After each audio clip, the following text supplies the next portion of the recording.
Hey, second graders, Miss Kennedy here for your reading lesson. We've been talking about readers growing like beanstalks. We're growing and growing as readers in second grade. We talked about deciding how to read using different feelings, sad, mad, excited.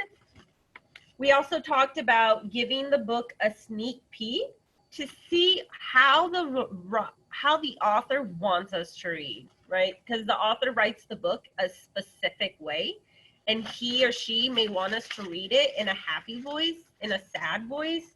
Maybe that story is scary, and so we have to read it in a scary voice, right? And we also talked about reading more and more, reading longer books for a longer time. In second grade, we work on building our stamina.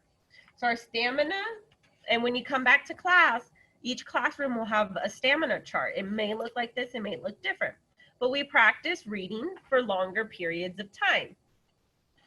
So, and we also talked about having a reading log, keeping track of our books, when we read them, how long we read, how long it takes us to read them. So as second graders, we're working on all these great strategies as readers. Today, I want to talk to you about reading in bigger scoops, okay? So something I like to think about when I'm working on this strategy, reading in bigger scoops, is I don't want to read like a robot, right? I want to read smoothly. And see, like these look like spoons. So like I'm scooping up ice cream. It's soft and smooth. I'm scooping up these words and eating them, just like ice cream. I don't want to talk like a robot. I want it to sound nice and smooth. The way I'm talking right now is nice and smooth. I don't talk like this. So I don't want to read like that. So reading in bigger scoops. So how we read reading within bigger scoops is picking up those snap words, those sight words that we know really quickly. Okay, and here I have Katie Wu, and we're gonna do an example. So this sentence, I feel so hot, I might melt. So I see some snap words in there. I already know. I know the word feel. I know the word so. I know the word hot. I know most of these words in this sentence. So if I know them already in a snap, I can read them in a snap and scoop up that whole sentence. So let's try.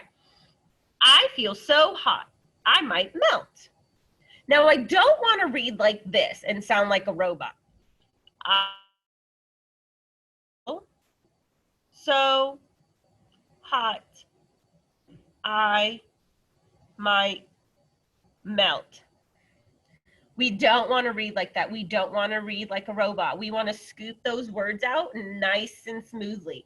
Since I already know those words, I feel so hot, I can say them all together in one big scoop. I feel so hot. See, I didn't sound like a robot. Since I knew all those words already, I can just scoop them all up and say them smoothly. Okay? Down here, like this one, I know this word, don't, and I know worry. Don't worry. I can scoop it up and say it all together. Don't worry. So today, what I want you to work on is scooping up those words in your books, okay? If you have books at home that you're reading, try scooping up those words smoothly so you don't sound like a robot. You don't want to sound like a robot. You want to read smoothly in bigger scoops too, okay? All right, we will practice this a lot more when we're in class, but for now, try it at home with some books you have at home or magazines or paper, whatever you have that you can read. Try scooping up those words, okay? All right, guys, I'll see you next time for our next reading lesson. Bye.